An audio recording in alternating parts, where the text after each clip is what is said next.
नमस्कार दोस्तों, आज मैं आपके लिए सभी एग्ज़ाम के लिए सबसे ज़्यादा इंपॉर्टेंट टॉपिक सूर्य ग्रहण और चंद्र ग्रहण से रिलेटेड मोस्ट इंपॉर्टेंट क्वेश्चन इस वीडियो में लेकर आया हूँ। मैंने आपके लिए सभी क्वेश्चन सेलेक्टेड और इंपॉर्टेंट लिए हैं। अगर आप किसी भी एग्ज़ाम की तैयारी कर रहे हो, ये वीडियो आपके लिए काफ़ी ज़्यादा यूज़फुल रहने वाला है। और फ्रेंड्स, मैंने इस वीडियो में इतना बेस्ट कॉन्टेंट रखा है कि वीडियो देखने के बाद फ्रेंड्स आप एक ही बात बोलोगे, वाह भाई क्या वीडियो बनाता है। तो चलिए शुरू कर लेते हैं फर्स्ट क्वेश्चन से।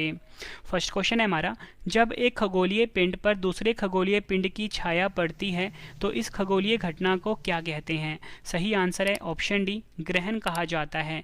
जब एक खगोलीय पिंड पर दूसरा खगोलीय पिंड होगा, ये ग्रह हो सकता है या चंद्रमा हो सकता है। ठीक है, तो कि छाया पड़ती है, इसे इस खगोलीय घटना को कहा जाता है ग्रहण, और इंग्लिश में कहते हैं इसको इक्लिप्स। और फ्रेंड्स, मैं आपको ये बताना चाहता हूँ कि जो ग्रहण होता है ये दो प्रकार के होते हैं। एक होता है सूर्य ग्रहण, दूसरा कौन सा होता है? चंद्र ग्रहण। ठीक है, यहाँ पे मैं आपको लिख देता हूँ, एक होता है सूर्य ग्रहण, दूसरा होता है चंद्र ग्रहण।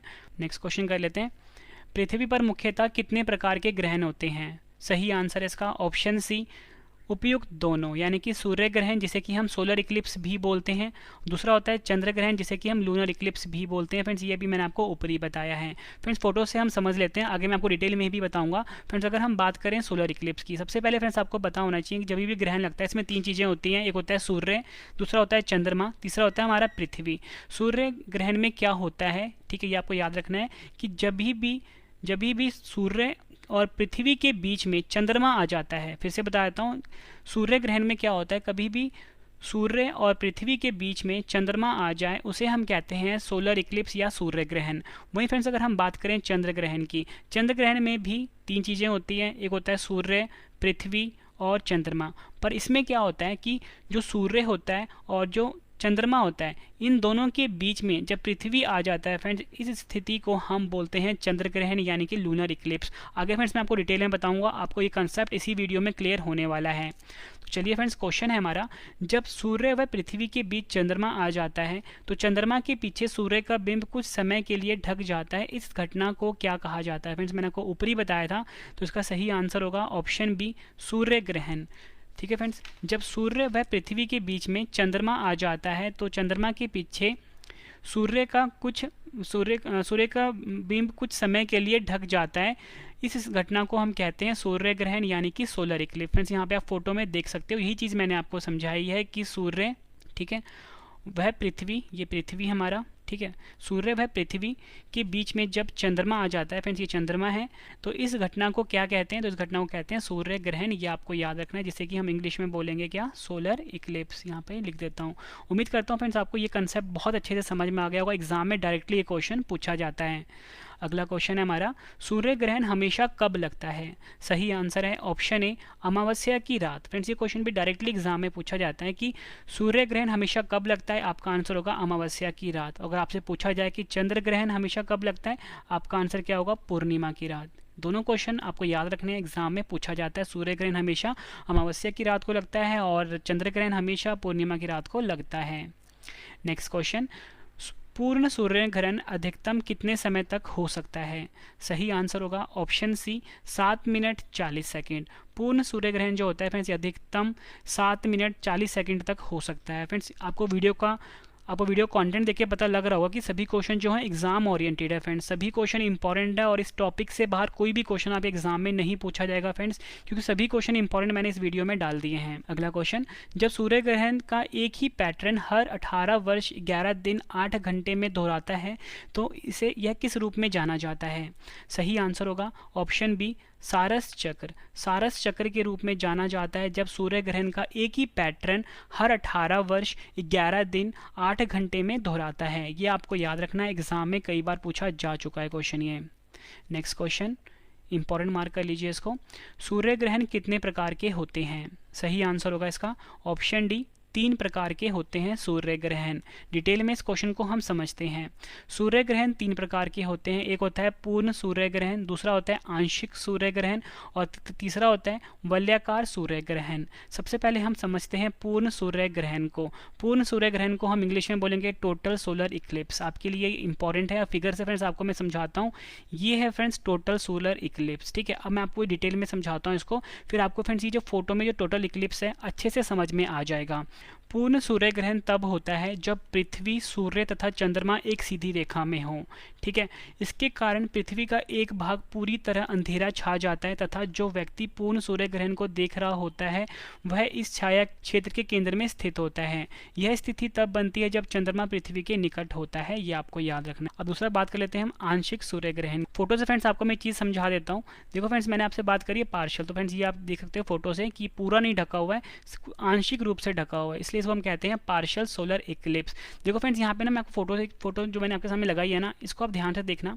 ठीक है, ये फोटो मैंने इस प्रकार से लगाई है कि जब भी आप इसको देखोगे चश्मा पहन, आपका सामने चश्मा का डिज़ाइन है, वन टोटल सोलर इक्लिप्स कुछ इस प्रकार का दिखाई देगा आपको। ठीक है, पूरा ढका हुआ।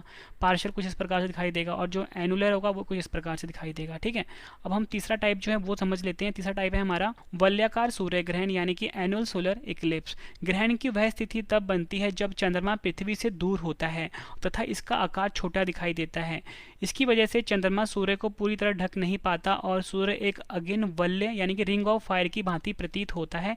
ये आपको याद रखना है। तो फोटो से समझते हैं इसको। फ्रेंड्स, ये है वलयाकार सोलर इक्लिप्स। यहाँ पे आप क्या देख रहे हो फ्रेंड्स कि जो यहाँ पे आपको एक ना वो दिखाई दे रहा है वलयाकार का। ठीक है, ठीक है, ये अग्निवल्य दिख रहा है, इसी को कहते हैं हम वलयाकार सूर्य ग्रहण। ठीक है, और यह अग्निवल्य की भांति प्रतीत होता है, मैंने आपको फोटो में समझाया। अगला क्वेश्चन कर लेते हैं, इंपॉर्टेंट है ये। Diamond ring. फ्रेंड्स, यहाँ पे फोटो में आप देख रहे हो ये डायमंड रिंग जैसा कुछ बन रहा है। ठीक है, ऊपर चमकता हुआ। तो डायमंड रिंग किस प्रकार के सूर्य ग्रहण में दिखाई देता है? मोस्ट इंपॉर्टेंट क्वेश्चन है। क्वेश्चन दो प्रकार से आपसे एग्जाम में पूछा जाता है।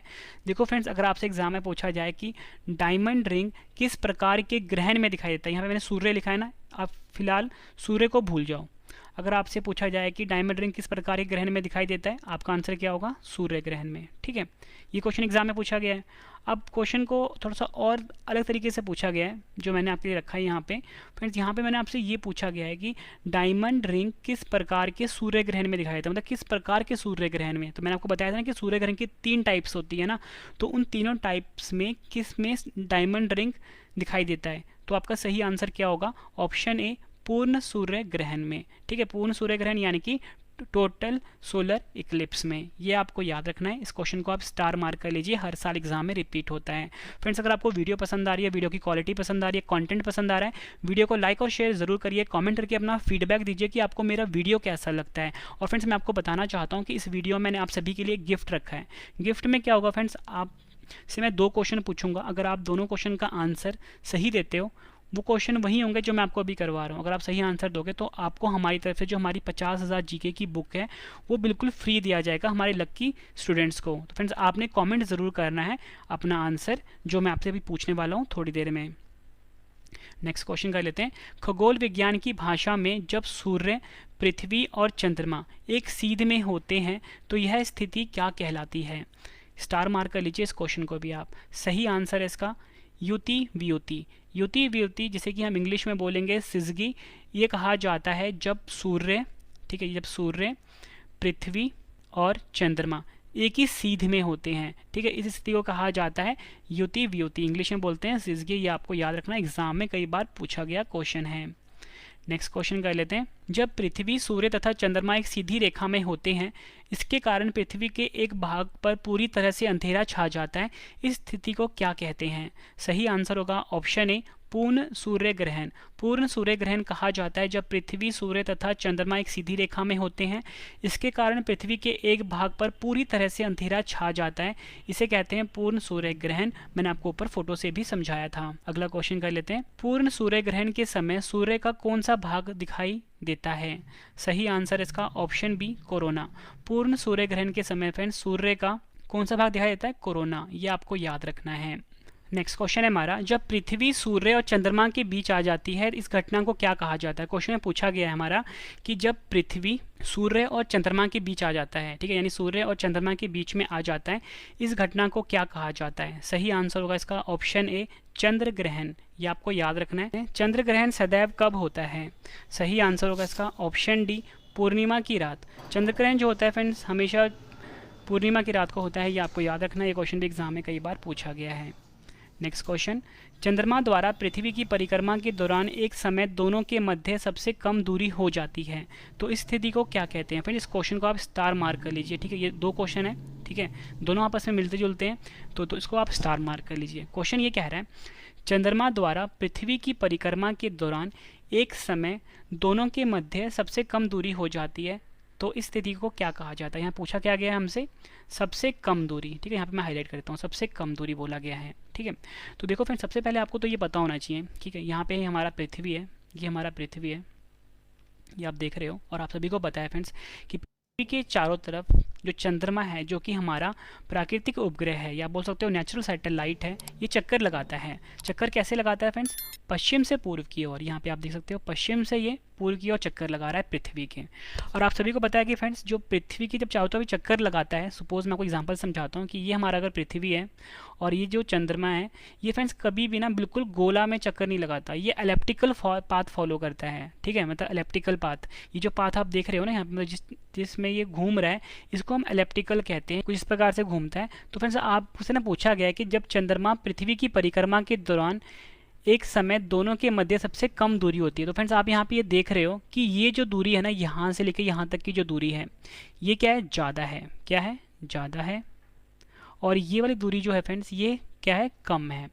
तो हमसे पूछा गया है कि सबसे कम दूरी हो जाती है, तो इस स्थिति को क्या कहते हैं, तो आपका आंसर होगा, इस स्थिति को कहते हैं पेरिजी। तो यानी कि सही आंसर होगा ऑप्शन ए, उपभू। हिंदी में बोलते हैं इसको उपभू, या इंग्लिश में बोलेंगे पेरिजी। ये आपको याद रखना है, एग्जाम के लिए इंपॉर्टेंट क्वेश्चन है। उम्मीद करता हूँ फ्रेंड्स आपको ये कंसेप्ट अच्छे से समझ में आ गया होगा। इस क्वेश्चन को आप डबल स्टार मार्क कर लीजिए, हर एग्जाम में पूछा जाता है। अगला क्वेश्चन इसी का उल्टा है। चंद्रमा द्वारा पृथ्वी की परिक्रमा के दौरान एक समय दोनों के मध्य सबसे अधिक दूरी हो जाती है। यहाँ क्या बोला गया है, सबसे अधिक दूरी हो जाती है, तो इस स्थिति को क्या कहते हैं। तो उसका सही आंसर क्या होगा फ्रेंड्स, सही आंसर होगा ऑप्शन बी, अपभू, यानी कि अपूजी। ठीक है, नेक्स्ट क्वेश्चन कर लेते हैं, एग्जाम के लिए मोस्ट इंपॉर्टेंट है। जब सूर्य ग्रहण की स्थिति में पृथ्वी पर चंद्रमा की कौन सी दो परछाइयाँ बनती हैं। सही आंसर है ऑप्शन सी, उपयुक्त ए और बी, प्रछाया यानी कि अम्बरा, और उपछाया जिसे कि हम पेनुम्ब्रा बोलते हैं। नेक्स्ट क्वेश्चन स्टार मार्क कर लीजिए। जब चंद्रमा अपनी कक्षा में पृथ्वी के सर्वाधिक निकट और साथ ही पूर्ण आकार में होता है, इस स्थिति को क्या कहते हैं। सही आंसर है ऑप्शन डी, सुपर मून कहा जाता है। ये आपको याद रखना है, जब चंद्रमा अपनी कक्षा में पृथ्वी के सर्वाधिक निकट होता है और साथ ही पूर्ण आकार का होता है। ये फोटो से आप समझ सकते हो, इसी को कहते हैं हम सुपर मून, या बोल सकते हो सुपर मून बोलते हैं इसको। ठीक है, हिंदी में भी और इंग्लिश में भी। नेक्स्ट क्वेश्चन कर लेते हैं। चंद्र ग्रहण पूर्णिमा के दिन पड़ता है, लेकिन हर पूर्णिमा को चंद्र ग्रहण नहीं पड़ता। इसका कारण है कि पृथ्वी की कक्षा पर चंद्रमा की कक्षा का झुके होना।